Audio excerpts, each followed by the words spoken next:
यास्मीन फारूकी आपने सुना और आपने मोहन भागवत को भी सुना होगा, मुझे उम्मीद है इस बात की। उन्होंने साफ तौर पर कहा कि जब वो हिंदू राष्ट्र कहते हैं तो उस परिकल्पना में उनकी भी जगह है जो हिंदू राष्ट्र नहीं कहना चाहते, वो किसी और नाम से भारत को बुलाना चाहते हैं। वो बोलते हैं हमारी अंडरस्टैंडिंग, हमारी समझ के मुताबिक ये हिंदू राष्ट्र है।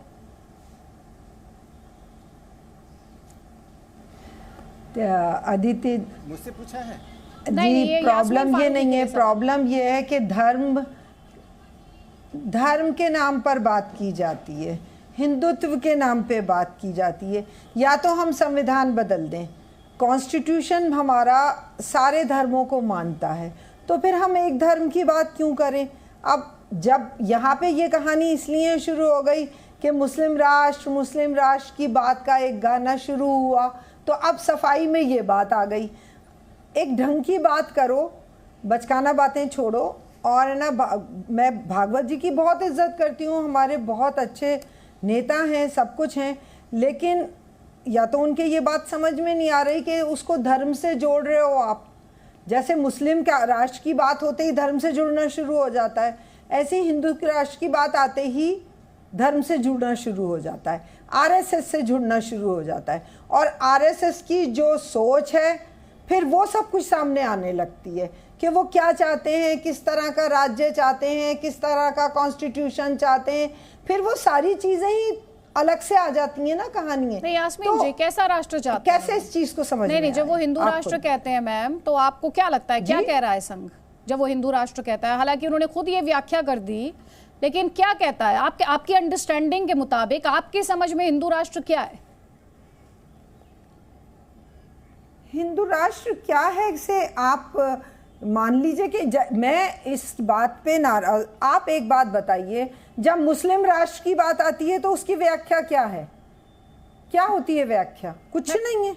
मैं आपसे हिंदू राष्ट्र की व्याख्या पूछ रही हूँ। जब वो संघ कहता है कि हिंदू राष्ट्र, देखिए यास्मीन जी, जब संघ कहता है हिंदू राष्ट्र तो वो एक सांस्कृतिक परिकल्पना, सांस्कृतिक विरासत की बात करता है। संघ ये कहता है, आप सुन लीजिए मोहन भागवत सर संचालक, उन्होंने क्या कहा सुनिए तो सही। आप उसे सिर्फ रिलीजन सेंट्रिक रख रहे हैं और वो क्लियरली कह रहे हैं कि आप हिंदू राष्ट्र नहीं कहना चाहते, मत कहिए, इस पर मेरी कोई आपत्ति नहीं है। कहा तो उन्होंने संविधान बदलने की बात कहां कही है, आप बताइए मुझे। अच्छा सुनवा देती हूँ उन्होंने क्या कहा, इससे आपको जवाब देना और ज्यादा सुविधाजनक हो जाएगा। सुनिए। नहीं, भारत माता वास्तव में हमारी जगत जननी भारत माता है देह विश्व, आत्मा है भारत माता, सृष्टि प्रलय पर्यंत अमर यह नाता।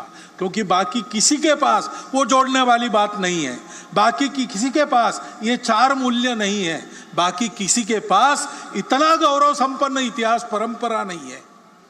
इस भूमि ने हमको अन्न जल तो दिया ही, पुष्ट तो किया ही, विश्व की प्रतिष्ठा दी और हमको अपना संस्कार दिया।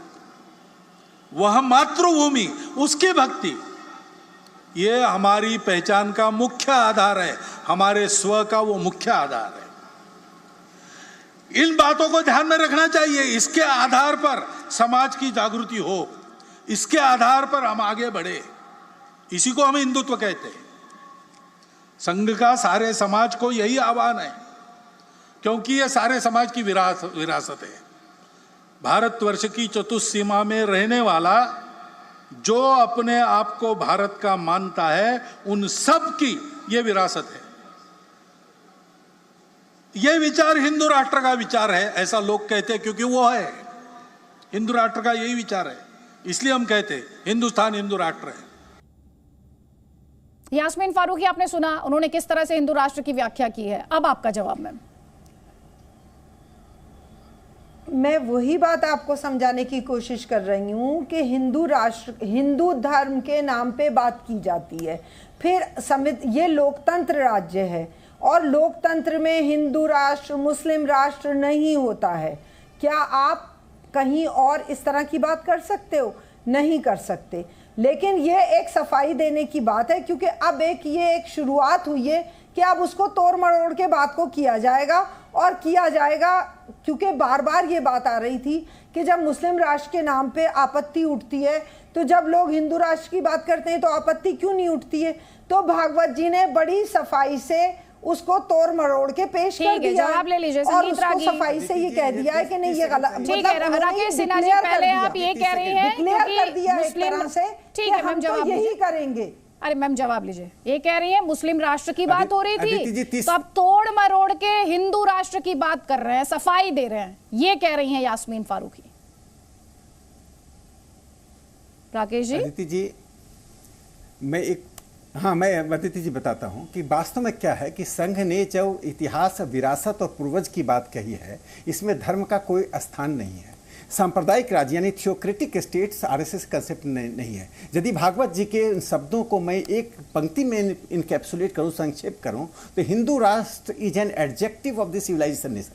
हिंदू राष्ट्र सभ्यताई राष्ट्र की एक विशेषण है, ना कि यह संज्ञा है। जब आप हिंदू राष्ट्र को ऑब्जेक्टिव नहीं है, यह एडजेक्टिव है, और इस एडजेक्टिव के कारण उन्होंने कहा कि किसको कोई शब्द का प्रयोग करे या ना करे, हम इसलिए करते हैं, इससे वेद, महाभारत, रामायण, पुराण और जो हमारी सांस्कृतिक विरासत है, चाहे साहित्य के रूप में हो, अध्यात्म के रूप में हो, दर्शन के रूप में हो, इससे ज़्यादा स्पष्टता आती है। लेकिन यास्मीन जी यह समझ नहीं पा रही है, ये उसी युग में जी रही हैं जिस युग में सांप्रदायिकता विरोधी कमेटी, जिसको सुभद्रा जोशी नेतृत्व करती थी नेहरू जी के प्रश्रय से, जिससे 300 लिटरेचर छापा है आरएसएस और हिंदू राष्ट्र के खिलाफ में, सब में यही बात दोहराई गई जिसका कोई अर्थ नहीं है। संवाद लोकतंत्र की आत्मा होती है, और भागवत जी ने जिस संवाद की बात कही, जो भागवत जी कह रहे हैं, वो एक संवाद है। इस जो लोग संघ से सहमत हैं, उनके शब्दों पर, उनके भाव पर, उनके विचार पर संवाद करें, लेकिन उस पर संवाद करने की जगह राष्ट्रीय स्वयंसेवक संघ पर जो पूर्वाग्रह है, उसके आधार पर वो यदि बात करना चाहते हैं, तो फिर ये अनटेनेबल है। ठीक है, चलिए जवाब लीजिए। जुबैर मेमन ये कह रहे हैं कि जब संघ पर बात की जाती है तो दुराग्रह, पूर्वाग्रह के साथ बात की जाती है। आप संघ के आइडियाज पर डिबेट कीजिए ना। जी बिल्कुल। इस पूरे सब्जेक्ट को समझने के लिए हमारे पास इस दुनिया में एक बहुत बेहतरीन एग्जाम्पल है। इजिप्ट में जो एक मुस्लिम बहुल राष्ट्र है, वहां पे एक संगठन हुआ करता था मुस्लिम ब्रदरहुड, जो इस्लामिक राष्ट्र की बात करता था। जिस तरह हिंदुस्तान में हिंदू बहुमत में है, उस तरह इजिप्ट में मुसलमान बहुमत में है। और वहीं एक संगठन था मुस्लिम ब्रदरहुड, जिसको वहां के सत्ताधारी और मीडिया बहुत ही प्रचार प्रसार किया करते थे। पर आगे चल करके हमने देखा कि इजिप्ट में जो इजिप्ट की आम जनता है, आम मुसलमान और गैर मुसलमान है, मुस्लिम बहुल देश है वो, उन्होंने उस मुस्लिम ब्रदरहुड को भी, इजिप्ट के मीडिया को भी, और इजिप्ट के जो वहां के प्रशासन में राजा महाराजा थे, उनको उनकी असली औकात दिखा दी। कोई भी देश इस दुनिया में, इस मॉडर्न वर्ल्ड में इस्लामिक राष्ट्र की या हिंदू राष्ट्र की बात करेगा तो उसको आवाम, पब्लिक, समझदार आवाम जो है, वो उसको उसकी सही जगह दिखाएगी। हम ना इस्लामिक राष्ट्र के साथ है और हम ना हिंदू राष्ट्र के साथ है। हाँ, जी आप दूसरा सवाल कर सकते। हाँ, नहीं मैं सवाल नहीं कर सकती। जो औकात शब्द का इस्तेमाल कर रहे थे ना, और मीडिया पे अपना दर्द बयां कर रहे थे। नहीं सुन लीजिए। हाँ, इजिप्ट के लिए कीजिए, आप सुन लीजिए, इजिप्ट के लिए कीजिए, सीरिया के लिए कीजिए, लेबनान के लिए कीजिए, किसी के लिए कीजिए। नहीं सुन लीजिए, सुनिए। इजिप्ट की बात कर रहे हैं इंडिया में बैठकर, इजिप्ट की बात कर रहे हैं इंडिया में बैठकर। पहले तो ये तो बता दीजिए, इतना दर्द हो रहा है, इजिप्ट की बात इंडिया में बैठकर कर रहे हैं। आपसे क्या बात कर रही हूँ मैं, उस पर बात कीजिए ना मुझसे।